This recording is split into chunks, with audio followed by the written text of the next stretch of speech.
नमस्कार मित्रों, आज हम चर्चा करेंगे केतु के 5वें भाव में स्थित होने के प्रभावों पर। 5वां भाव कुंडली का एक अत्यंत महत्वपूर्ण हिस्सा होता है।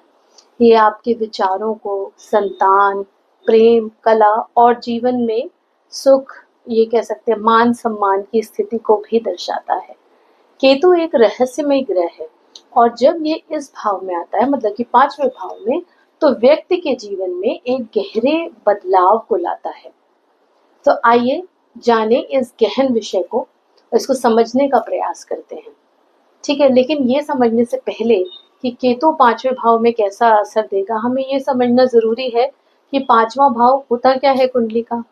तो देखिए, 5वां भाव आपकी बुद्धि और विचार शक्ति, ठीक है, संतान से संबंधित स्थिति, प्रेम संबंधों की स्थिति और उसकी प्रकृति भी, प्रेम संबंध आपके कैसे होंगे, रचनात्मक क्षमता, आपका मनोबल और आत्मसंतुष्टि जिसको बोलते हैं सेल्फ सेटिस्फैक्शन, आपका फेम या प्रसिद्धि, लोकप्रियता, इन सभी चीजों को दर्शाता है।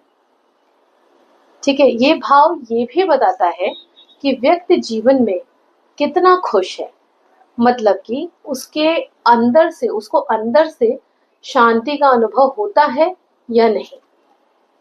तो अब हम देख लेते हैं कि अगर 5वें भाव में जो इन सब चीजों को दिखाता है, वहां केतु आ जाए तो क्या होगा। देखिए, केतु एक छाया ग्रह है, ठीक है, ये सर रहित है, ये हमको पता है, जिसका अर्थ यह है कि दिशाहीन करने की क्षमता रखता है। इसका संबंध मोक्ष से है, विचारों की गहराई से है और इस संसार से अलग होने की एक प्रवृत्ति देता है। तो जब केतु किसी भाव में स्थित होता है तो वहां एक प्रकार का विच्छेद, अलगाव या आध्यात्मिकता से, आप कह सकते हैं आध्यात्मिकता ले आता है। ठीक है, तो ये हो गया हमारा केतु की प्रवृत्ति। अगर हम बात करें इसके 5वें भाव में क्या प्रभाव पड़ता है हमारी बुद्धि और मन की स्थिति पर, तो केतु यहाँ व्यक्ति की बुद्धि को कह सकते हैं अत्यधिक गहरा और होता है ना कि थॉट ओरिएंटेड, चिंतन प्रधान बना देता है, या फिर उसमें अशांति और विचलित सोच को भी लाता है। ऐसा होता है कि व्यक्ति कई बार अपने विचारों को स्पष्ट रूप से व्यक्त नहीं कर पाता है।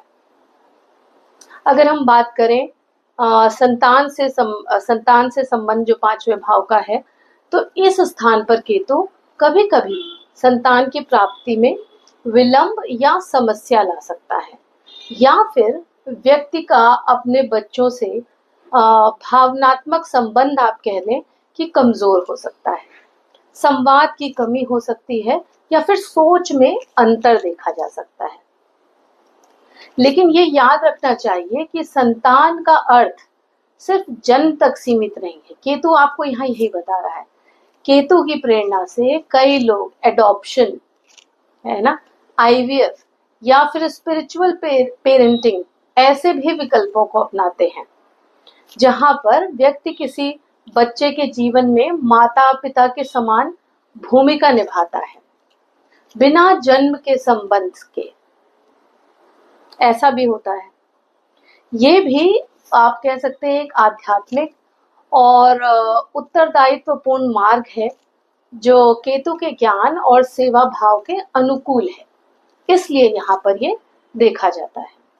अगर हम बात करें प्रेम संबंधों की, आपके रोमांटिक रिलेशनशिप्स की, तो केतु यहाँ पर प्रेम में यह स्थिति व्यक्ति को या तो अत्यधिक अलगाव देती है, या फिर संबंध आते जाते रहते हैं, मतलब अचानक से टूट जाते हैं, इमोशनल अटैचमेंट में कमी रहती है, ऐसा महसूस होता है।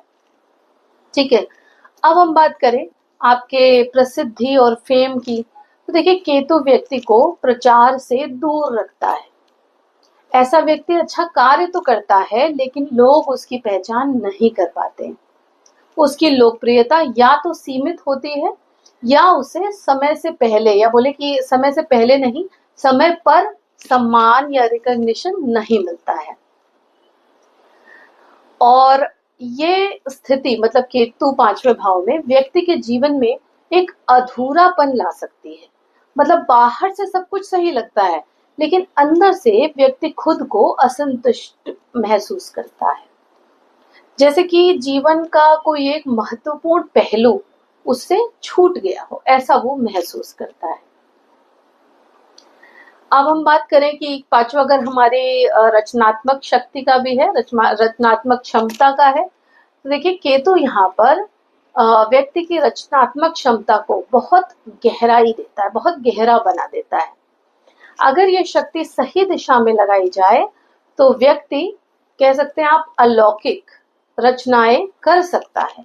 लेकिन अगर दिशा नहीं मिले तो यही कल्पना उसके लिए चिंता का कारण भी बन सकती है। तो ऐसा आपको प्रभाव केतु का 5वें भाव में दिखता है। अगर 5वें भाव में केतु 5वें भाव में हो तो कुछ व्यवहारिक बदलाव के माध्यम से, जिसको हम कहते हैं अपने वीडियोस में लाइफस्टाइल रेमेडीज क्या हैं, कुछ उन माध्यमों से इस स्थिति को सुधारा जा सकता है। और उसमें से सबसे पहला है कि अपने आत्म स्वरूप को समझना। मतलब कि जैसे केतु हमें बताता है कि जीवन की असली शांति बाहरी चीजों में नहीं है, अंतर में छुपी हुई है। अपने आप को समझने का प्रयास करना बहुत आवश्यक है। ध्यान और मंत्र जाप करना आवश्यक है। रोज थोड़ा समय मन को स्थिर करने में लगाएं। ध्यान करें, मेडिटेशन जिसको कहते हैं, या केतु से संबंधित मंत्र का उच्चारण भी आप कर सकते हैं अगर ध्यान करना नहीं चाहते हैं या नहीं कर सकते हैं तो। संतान या कह सकते हैं कि यंग जनरेशन के साथ आपको थोड़ा समय बिताना चाहिए। अपने बच्चों के साथ खुला संवाद रखें, खुलापन रखें, अपना रिश्ता मजबूत बनाएं। यदि संतान नहीं भी है तो किसी विद्यार्थी या युवा को गाइडेंस देना भी आपके लिए बहुत अच्छा होता है, बहुत उपयोगी होता है। ठीक है। इसके अलावा आप अपने ज्ञान को बांटें, छुपा के नहीं रखें। ठीक है, अपने ज्ञान या कला को छुपा कर नहीं रखिए। जब आप बिना किसी स्वार्थ के लोगों को प्रेरणा देते हैं, ज्ञान देते हैं, तो केतु शांत होता है। बाहरी खुशी के पीछे मत भागिए, भागना बंद करिए बाहरी खुशी के पीछे, क्योंकि जब व्यक्ति अपने अस्तित्व से संतुष्ट होता है तब भी केतु उसे अशांत नहीं करता है। अंदर की खुशी को खोजना केतु का असली पाठ है। ठीक है, तो देखिए केतु का 5वें भाव में होना, हम कह सकते हैं कि एक आत्मविश्लेषण का अवसर है, जिसके भी केतु 5वें भाव में है। यह स्थिति कठिन जरूर हो सकती है, लेकिन अगर समझदारी और धैर्य से काम लिया जाए तो ये व्यक्ति को ज्ञान, विनम्रता और असली सुख, जिसको बोलते हैं एक्चुअल हैप्पीनेस, इंटरनल हैप्पीनेस, उसकी तरफ ले जा सकती है। तो अगर आपको ये वीडियो पसंद आए तो लाइक करें, अपने विचार कमेंट में जरूर लिखें और चैनल सब्सक्राइब करना नहीं भूलें। फिर मिलते हैं दूसरे किसी ज्ञान पे चर्चा करने के लिए। तब तक के लिए धन्यवाद।